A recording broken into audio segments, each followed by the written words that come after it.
സുഭദ്ര ഇരിക്കൂ. കൊന്നോ? അതോ? എനിക്കറിയണം. കൊല്ലേണ്ടതായിരുന്നു. നിന്നെ ഓർത്ത് കൊന്നില്ല.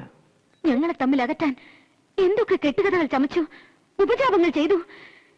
നിങ്ങളൊരുക്കിയ കെണിയിലൊന്നും ഞാൻ വീഴാത്തതിന് ഇത്രയും ദ്രോഹം ചെയ്യണോ? പെണ്ണിന്റെ കൊഴുത്ത മേന് കണ്ട് മതിമറക്കുന്നവനല്ല തമ്പി. ഓർമ്മയുണ്ടല്ലോ, നിനക്ക് 10 വയസ്സുള്ളപ്പോ ഞാൻ നിന്നെ മോഹിച്ചു. പിന്നൊരിക്കൽ നീ എതിർത്ത് നിന്നപ്പോ ഞാൻ ഇട്ടേച്ച് പോന്നത് നിന്റെ കരുത്തോ കരച്ചിലോ കണ്ടിട്ടല്ല, നീ വരുമെന്ന പ്രതീക്ഷയിൽ. ഇപ്പോ ഈ തന്റെ അടുത്ത് നിന്നെ കട്ടിലേക്ക് വലിച്ചിടാത്തത് എന്റെ മര്യാദ കൊണ്ടാ.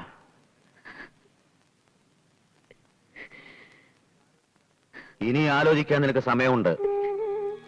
എന്റെ പുരുഷന്റെ കൊലക്കുറി നിങ്ങൾ എടുത്തപ്പോൾ പടയിൽ ജയിച്ചു വരാൻ കാവൽ വിളക്ക് നേർന്നവളാണ് ഞാൻ. സത്യമില്ല, മാനമില്ല, ഭയമില്ല, എന്നിട്ടും രാജ്യം കൊതിക്കുന്നു.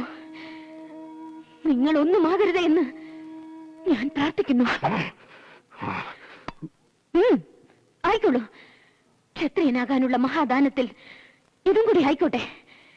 എനിക്കൊന്നേ അറിയണ്ടു, എന്റെ പുരുഷൻ ജീവിച്ചിരിപ്പുണ്ടോ? കണ്ടെത്തും വരെ ഈ തീയണയില്ല. അതിനായി സുഭദ്ര ഏത് വേഷവും കെട്ടും.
ഞാനൊന്നും ആകരുതേ എന്ന് ഒരിക്കൽ കൂടി പ്രാർത്ഥിക്കേ. വരമായി ദാ നിന്റെ മാനം ഞാൻ തിരിച്ചു തരുന്നു. ഈ നേരം നിന്നോട് എനിക്ക് എന്തുമാകാം. പക്ഷേ നീ എന്റെ അടുക്കൽ വരുന്നത് വരെ വേണ്ട.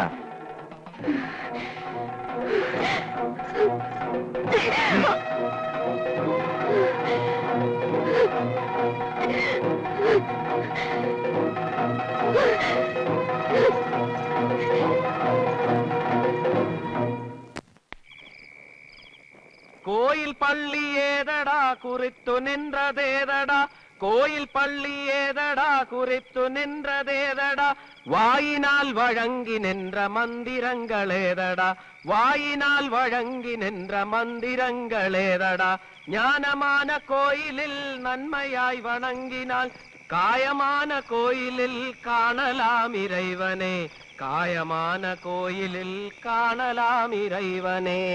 അമ്മാവന്റെ അവിടെ തകർത്തു കേട്ടു. ഓ, എന്നെ പേടിപ്പിക്കാനാണെങ്കിൽ സുഭദ്ര പേടിക്കില്ല. എനിക്ക് കൂട്ടിനാണെങ്കിൽ അത് വേണ്ട. ടൺ ടൺ ടൺ ടൺ ടൺ ടൺ ടൺ ടൺ ടൺ ടൺ ട്രൻ ടൺ ട്രൻ ടൺ ട്രൻ ടൺ ട്രൻ ടൺ ടൺ ടൺ ടൺ ടൺ ടൺ ടൺ ടൺ ടൺ ടൺ ടൺ ടൺ.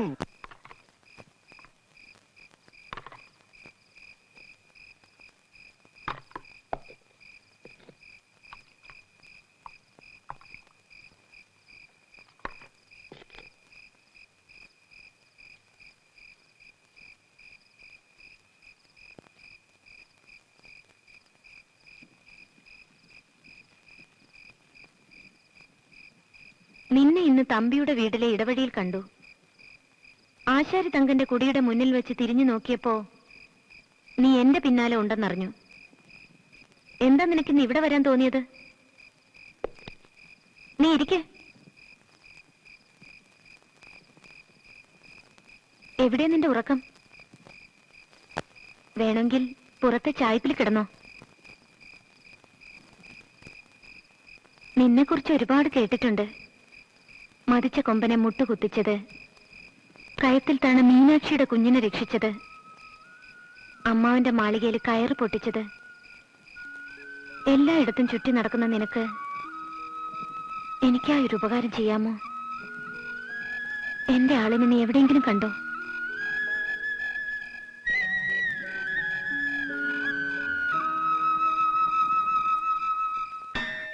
കല്ലാലെ കോട്ടൈ കെട്ടി കല്ലറയ്ക്കുള്ളിരുന്നാലും, കല്ലാലെ കോട്ടൈ കെട്ടി കല്ലറയ്ക്കുള്ളിരുന്നാലും, കാലനുടയാളു വന്നാൽ കണ്ടില്ലെന്നാൽ വിടുവാരോ, കാലനുടയാളു വന്നാൽ കണ്ടില്ലെന്നാൽ വിടുവാരോ, കണ്ടില്ലെന്നാൽ വിടുവാരോ.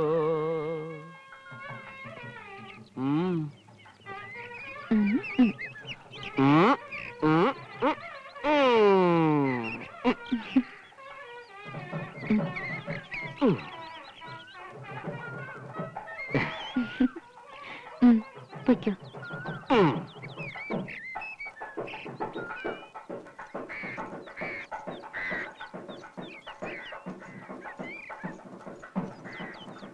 നാട്ടുകാരുടെ മുന്നിൽ വെച്ച് നീ ഞങ്ങൾ നാണിപ്പിച്ച് അടങ്ങുമല്ലേ? കുലടേ, അമ്മായി മര്യാദയ്ക്ക് സംസാരിക്കണം. അമ്മായി ഏരപ്പേ, കണ്ട ഭ്രാന്തന്റെയും ചാന്നാന്റെയും കൂടെ ഉറങ്ങുന്ന നിനക്ക് ഞാൻ അമ്മായിയോ? ഇനിയും നിങ്ങൾ എന്നെ ജീവിക്കാൻ അനുവദിക്കില്ലേ? നാണം കടത്തി തല താഴ്ത്തിച്ചില്ലേ നീ? കെട്ടിയാൻ ഇട്ടെറിഞ്ഞു പോയിട്ട് മാസം 1 തികഞ്ഞിട്ടില്ല. അതിനു മുമ്പ് കണ്ട ചാന്നാനെ മറവനെ വീട്ടിൽ കിടത്തി പൊറുപ്പിക്കുന്നല്ലേ? അമ്മാവന്റെ കൈകൊണ്ട് നിന്റെ കഴുത്തിറക്കും മുമ്പ് എങ്ങോട്ടെങ്കിലും ഓടിപ്പൊയ്ക്കോ. സുഭദ്ര ചീത്തയാണ്, സമ്മതിച്ചു. ഇനി വായടച്ചില്ലെങ്കിൽ മഹാപ്രയാകും. അമ്മായിയുടെ മഹത്വത്തെ പറ്റി നാട്ടുകാരി പറയും.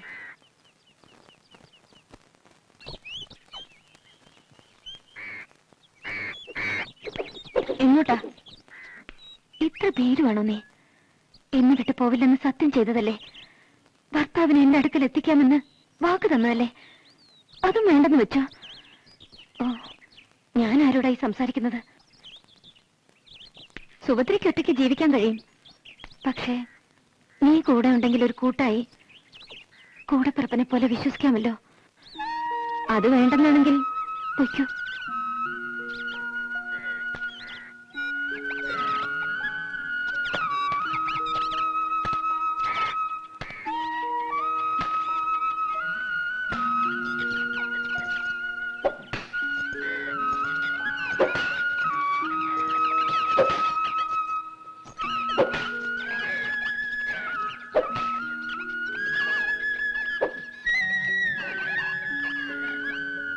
സത്യത്തിൽ നീ ഭ്രാന്തനാണോ? വേണ്ട, നീ ഭ്രാന്തനായിരുന്നാൽ മതി. അച്ഛന്റെ മുഖം എനിക്ക് ഓർമ്മയില്ല, എന്നെ കാണാൻ വന്നിട്ടില്ല. അച്ഛനൊരു മകനുണ്ടെന്ന് കേട്ടു, അയാളെ എനിക്കറിയില്ല. ഞാനൊരാളെ ഇഷ്ടപ്പെട്ടു, അയാളും എന്നെ ഒറ്റയ്ക്കാക്കി. മറ്റുള്ളവർ എന്റെ ശരീരം കൊതിക്കുന്നവരാണ്. നീ എന്റെ മുന്നിൽ എപ്പോഴും ഭ്രാന്തനായിരുന്നാൽ മതി.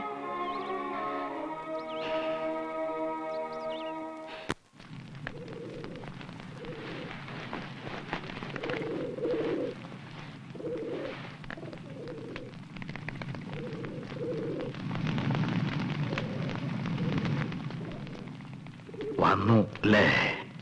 സത്യം ചെയ്യാം. വേണ്ട. പിന്നെന്തിനിങ്ങോട്ട് കെട്ടിയെടുത്തു? ഞങ്ങളെ ഒറ്റ കൊടുക്കാനോ? അല്ല, ഇവിടേക്ക് വരണ്ടാന്ന് ഉറപ്പിച്ചതുമാണ്. പക്ഷേ നിങ്ങളുടെ വഴിവിട്ട ആലോചന കേട്ടപ്പോ എന്റെ മനസാക്ഷി പറഞ്ഞു ഇങ്ങോട്ട് പോരാൻ. ഓഹോ, മനസാക്ഷിക്ക് പറയാനുള്ള കേൾക്കട്ടെ. അവസാന വിളിയും കാത്ത് പൊന്നുതമ്പുരാൻ കിടക്കുമ്പോ കൊട്ടാരത്തിനകത്ത് കയറി ഇളയതമ്പുരാനെ വധിക്കാനുള്ള ആലോചന കുറെ കടന്നുപോയി. ദൈവനീതിക്കോ പ്രജാഹിതത്തിനോ അത് ചേരില്ല. ദൈവനീതിക്ക് ദാക്ഷിണ്യമില്ല. അത് പതിക്കേണ്ടടുത്ത് നിശ്ചിതമായി പതിക്കുക തന്നെ ചെയ്യും. 8 വീട്ടി പിള്ളമാരുടെ നീതിക്കും ദാക്ഷിണ്യമില്ല. അത് 7 വീട്ടി പിള്ളമാരായിട്ട് കുറഞ്ഞാലും പതിക്കേണ്ടടുത്ത് തന്നെ പതിക്കും. പൊന്നുതമ്പുരാന്റെ പ്രാണൻ പോയിട്ട് പോരെ ഈ പരാക്രമങ്ങളൊക്കെ? നിങ്ങളുടെ ആലോചനകളൊക്കെ അവരും അറിഞ്ഞിട്ടുണ്ട്. 7 പിള്ളമാർക്കാണ് കുറി അയച്ചിരുന്നെങ്കിൽ ആരും അറിയില്ലായിരുന്നു.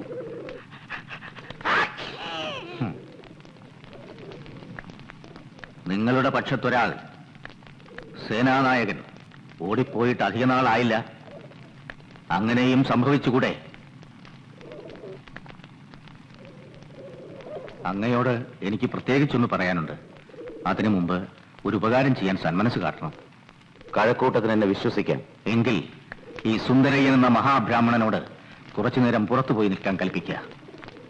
ഇയാൾ ഒറ്റുകൊടുക്കുമെന്ന ശങ്ക കൊണ്ടല്ല. ഇയാളിലെ കുതന്ത്രക്കാരൻ എന്റെ വാക്കുകളെ തകിടം മറിക്കും.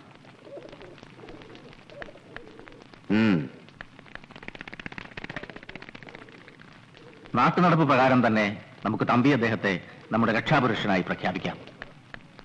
മഹാരാജാവായി പട്ടം കെട്ടാൻ കുറച്ചുകൂടി കാത്തിരിക്കുക.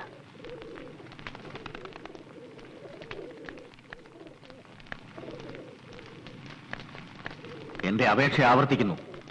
കൊലപാതകം ഒഴിവാക്കുക.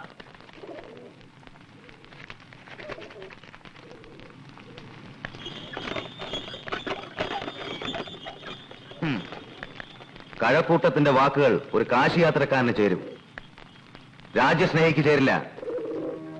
പ്രജകളിൽ മിക്കവരും കരം കൊടുക്കാൻ മടിക്കുന്നു. ധനക്കുറവ് മൂലം മന്ത്രിമാർ അയൽ നാടുകളിൽ നിന്ന് കടം വാങ്ങുന്നു. കലഹങ്ങൾ ഭയന്ന് മന്ത്രിമാർ ദ്രവ്യങ്ങൾ വിദൂര സ്ഥലങ്ങളിലേക്ക് മാറ്റി സൂക്ഷിക്കുന്നു. ഭീരുക്കൾ പോലും ധൈര്യം അവലംബിച്ച് രാജ്യദോഷത്തെക്കുറിച്ച് പരസ്യമായി പറയുന്നു. രാജഭടന്മാർ ചിലപ്പോൾ ആജ്ഞകൾ ലംഘിക്കുന്നു. ഇംഗ്ലീഷുകാർ നൽകുന്ന സഹായത്തിന് പ്രായശ്ചിത്തമായി അവർ ചോദിക്കുന്നതൊക്കെ നൽകുന്നു. ഒരു ദുർബലമായ രാജ്യത്ത് അതിദുർബലനായ രാജാവ്, അതാണോ നമുക്ക് വേണ്ടത്? എനിക്ക് രാജ്യമാണ് വലുത്, അച്ഛനല്ല. പറയൂ, ഇനി നാം കാത്തിരിക്കണം.